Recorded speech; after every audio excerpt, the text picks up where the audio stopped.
Hi, I'm James Pindell from the Boston Globe. I'm in Portsmouth, New Hampshire, where I sat down with Vermont Senator Bernie Sanders to talk about his Democratic race for president. Here's part of our conversation.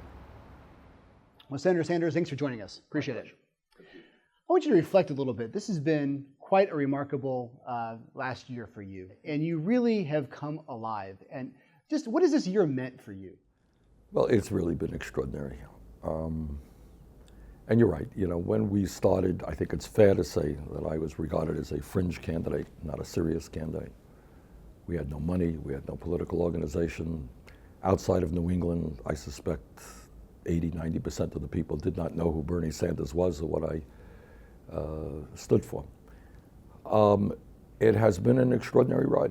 At the recent New Hampshire Jefferson-Jackson dinner, you talked about income inequality in particular and campaign finance, the moral issues of our time. Now, a lot of candidates who run for president say the most important job of the next president is to keep America safe. Is that the case for you, or is it addressing these other issues? It's not one or the other. It's obviously the main function, a very important function of the President of the United States is to keep our country safe. And in this case, to do everything that we can to destroy ISIS. This is a huge issue. But where I disagree with the media, very often the media says, well, this is the only issue out there.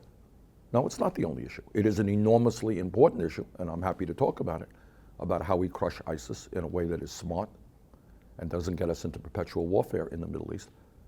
But when the middle class of this country is disappearing, when we have massive income and wealth inequality, when we have a corrupt campaign finance system, when the leading scientists of the world tell us that if we don't get our act together regarding climate change, the planet we're going to leave our kids and grandchildren will be significantly less habitable and healthy than the one we have today. Are those important issues?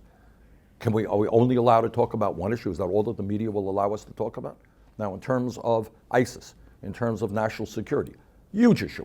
Everybody understands that we're dealing with a barbaric organization that, at least in my view, has got to be crushed. The question is, what is the most effective way to do it? There are some out there who say, well, let's just send in the troops. Well, my feeling is that if the United States acts unilaterally, as we did in Iraq, and get involved in perpetual warfare in the Middle East, that will be a disaster. The way to destroy ISIS is putting together an international coalition in which the Muslim troops are the boots on the ground. This is what King Abdullah of Jordan is saying, where the large and powerful nations like the United States, UK, France, Russia are there to provide the air support and the tactical support that that coalition needs. That's my view. Were you satisfied with this recent climate change deal, or do you think it needed to go far enough, for even further? It was a step forward. When you have 195 countries agreeing on something, that's a step forward. But I happen to believe and agree with Pope Francis, who recently said that our planet is on a suicidal direction in terms of climate change.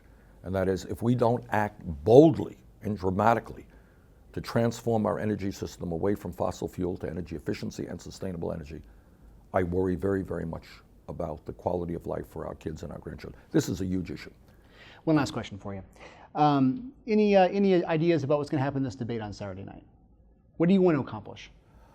Well, I think one area there is a perception. I don't think it's necessarily accurate, but there is a perception out there. I don't talk enough about foreign policy. So I look forward to that debate. I think the Secretary Clinton and I have different points of view on foreign policy. I voted against the war in Iraq, which is, to my mind, one of the great foreign policy blunders in the modern history of America. She voted for the war. I lied. I have one more question for you. Who says huge better, you or Donald Trump? Well, I think I do most things better than Donald Trump. So, Senator Sanders, thanks for spending the time. Appreciate it. Now, you can watch other interviews with 2016 presidential candidates at bostonglobe.com.